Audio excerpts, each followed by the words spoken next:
ఏ time నుంచి చేస్తారు ఎంత పని? అది కొత్తగూడెం లేదు కానీ ఈ మొక్కజొన్న దేనికి వాడతారంట? ఈ కోళ్ళ ఫారంకి, బీర్ ఫ్యాక్టరీకి, పేరు కూడా అంటే మందు ఇటు వచ్చి తింటే మంచి మొత్తం క్లియర్ కనబడుతుంది అనమాట. బీర్ ఫ్యాక్టరీ ఇప్పుడు ఎటు పోతారన్న ట్రాన్స్పోర్ట్ ఎటు వాడు?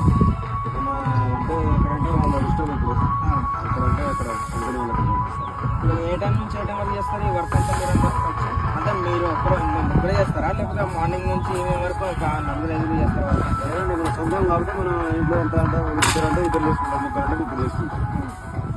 ఇది నేను వచ్చే దారిలో చూసాను మొత్తం రోడ్ల మీద ఆరబోసారు. మరి ఆ రోడ్ల మీద బస్సులు కానీ ఈ లారీలు కానీ ఎక్కిన తర్వాత ఇదంతా పంట అంతా ఖరాబ్ కాదా? పొగలు పోతుంది, పగిలిపోతుంది. పగిలిపోతే మరి బీరుకు వాటికి వాడేటప్పుడు మధ్యాహ్నం వాడేటప్పుడు మన అదే మన జల్లడ పడతారు లేదా? ఇంకా దేనికి వాడతారన్న? బిస్కెట్ కూడా వాడతారు. ఎంత ఇప్పుడు ఈ పొలంలో మొత్తం మొక్కజొన్న పండుతుందా లేకపోతే వేరే? మొక్కజొన్న, పత్తి, మిరప ఎక్కువ పండేది ఇదా లేకపోతే మొక్కజొన్న? ఎంత అన్న మీకు రోజుకి వచ్చి కూలి? కూలి అంటే 350. అంటే మీరు చేసే పని మాత్రం ఇది ఒకటే అంటే డైలీ? ఇప్పుడు పంట సీజన్ లేనప్పుడు ఏం పని చేస్తారు?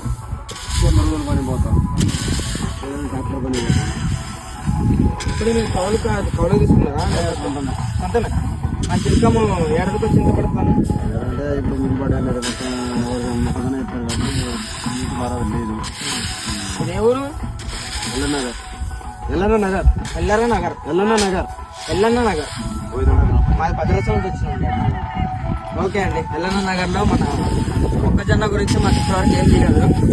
దాని గురించి మనం ఇక్కడ ఉన్న పంట పండించే వాళ్ళని అడుగుదాం అనేది సరదా కోసం వచ్చినాం. డీటెయిల్స్ చెప్పారు, చాలా బాగా అనిపించింది. Thank you so much.